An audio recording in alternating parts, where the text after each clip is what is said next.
Bem, pessoal, vamos de BTC no fim de tarde desse sábado, 10 de setembro. Agora na Espanha são 21 horas e 24 minutos. No Brasil, 16 horas e 24 minutos. Gente, olha o que está segurando a BTC e meio que travando esse pump. Nesse momento é a base da nuvem de Shimoku aqui no diário. Até agora a máxima hoje bateu 21.672, 21.672 e que coincide com a base da nuvem de Shimoku aqui no diário que está em 21.700. Então agora a gente está em vias de romper aqui. Para que esse candle comprador de hoje se caracterize como um Morobuzu, seria necessário que ela avançasse pelo menos mais um quadrante, porque aí já seria considerado um Morobuzu, né? Ainda está um pouquinho, tá com o corpo real relativamente extenso, mas ainda não é um Morobuzu. Um Morobuzu precisa ter um corpo real como esse aqui, ó, do dia 13 de junho, foi um Morobuzu vendedor, que avançou por dois quadrantes, e a principal característica de um Morobuzu é que ele traz os irmãozinhos, e são os irmãozinhos que vão levar a BTC num pump espasmódico para buscar essa camada congestional aqui na faixa dos 30 mil. Na nossa banda de VWAP mensal, a gente segue desenhando, fazendo um repeteco daquele fundo que levou a BTC em direção ao all-time high, lá em 69 mil. E qual é o padrão comportamental? Uma grande banda de VWAP mensal que abraça as bandas subsequentes. Em 2021, o fundo foi desenhado pela banda de VWAP mensal do mês 5 de maio de 21, que abraçou a banda do mês 6, abraçou a do mês 7 e aí levou para o all-time high. A gente desenhou a grande banda de VWAP mensal do mês 6 de 2022, que abraçou do mês 7, ou seja, vocês vejam que essa grande banda, ela conseguiu abraçar, ó, ela tá abraçando a do mês 7, abraçou a do mês 8 e tá abraçando a do mês 9, cujo desenho tá se desdobrando sob os nossos olhos. Talvez isso aqui, e talvez não, muito provavelmente isso aqui é o fundo dessa história correcional. Vários indicadores autônomos, cada um independente em relação ao outro, estão dando conta de que a gente já visitou o fundo dessa história correcional. Na nossa banda, aqui no nosso gráfico das VWAPs, na nossa grande figura triangular de acumulação, a gente está em vias de romper de forma ascendente essa figura triangular e aí sim buscar a VWAP anual no patamar entre 28 e 30 mil dólares, que é esse patamar congestional. No intraday, a BTC foi didática. Hoje, dos 7 sinais ofertados, 6 já fecharam no lucro. Só falta um, acho que só falta a VAX, que já vai fechar também. O fechamento é 20,50, está em 20,37. Lambemos a lower e fomos direto para a VWAP. Os sinais foram ofertados nessa agulhada aqui, eu creio. Mas, enfim, na Seara Fática...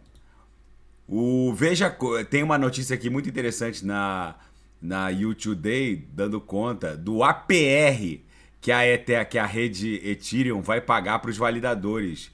O APR vai ficar entre 5,3% e 7,3% num modelo inicialmente prognosticado. A Binance está ofertando APRs ali em torno de 6%, mas o usuário aceita um termo de serviço no sentido de que a taxa pode variar um pouco para cima ou para baixo. Na verdade, a Binance ela quer arrecadar a maior quantidade de Ethers possível e virar a grande intermediária entre usuários CeFIs, aqueles que não têm intimidade com as redes ou acham que não tem segurança suficiente para administrar a própria private key, e ela vai ser a grande ponte entre usuários de CeFIs e a Ethereum Merge. Um APR é compatível com um APR de outras blockchains Proof of Stake. E o MetaMask, a carteira cripto mais popular do mundo, agora vai aceitar Pix para compra diretamente na plataforma.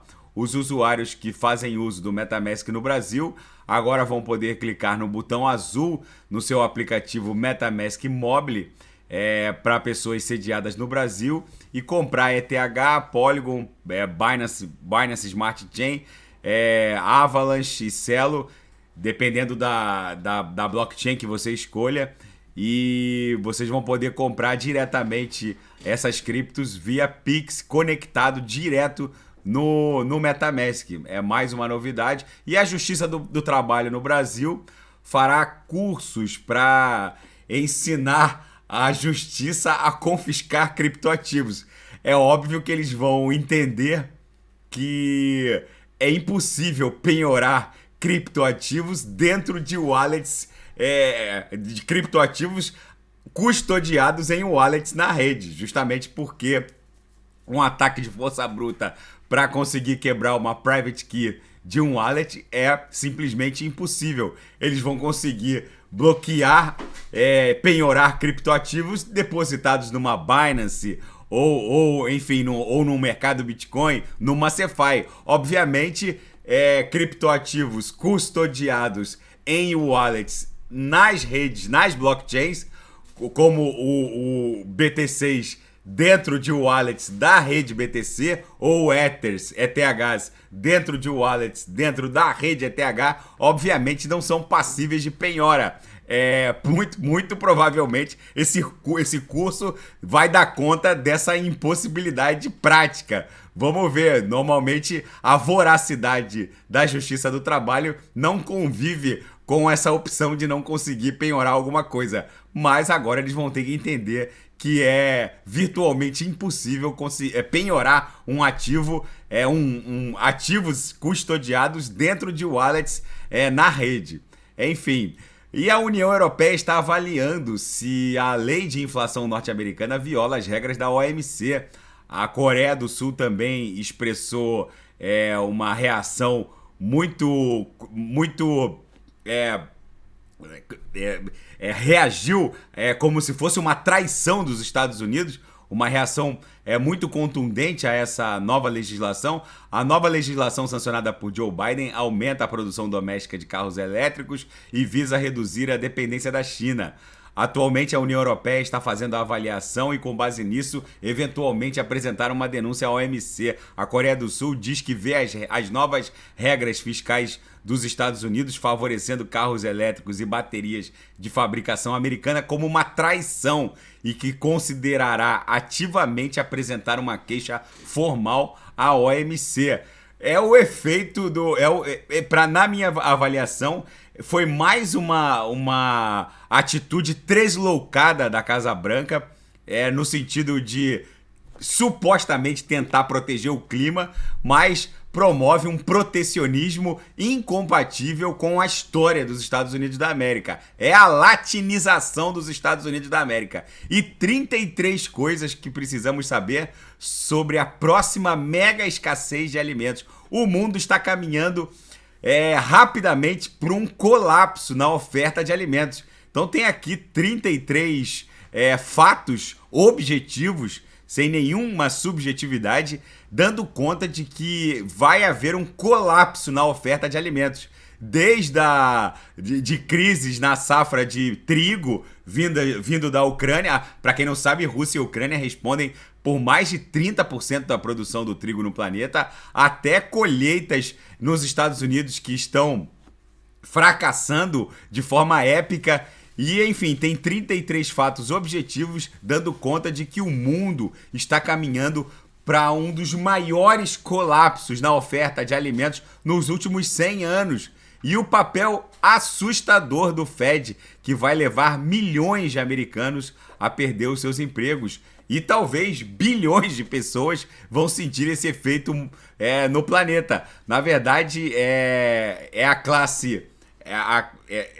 são as classes menos favorecidas que vão sentir o peso desse aumento desenfreado da taxa de juros, que na verdade não vai surtir nenhum efeito, justamente porque essa crise de hiperinflação nos Estados Unidos tem origem no colapso da oferta, no colapso da cadeia de suprimentos, e não numa explosão de demanda. Mas parece que os economistas avisam, alertam e o Fed não consegue entender que a única solução para os Estados Unidos é aceitar a inflação como um novo normal. Então tem uma reportagem aqui dando conta de que vem um cenário, no mínimo, bizarro pela frente. E nesse cenário Mad Max apocalíptico, a BTC está em vias de abrir um Morobuzu aqui e explodir de forma ascendente a nossa grande cunha triangular. Eu já havia reportado aqui no canal que o catalisador dessa movimentação era o DXY.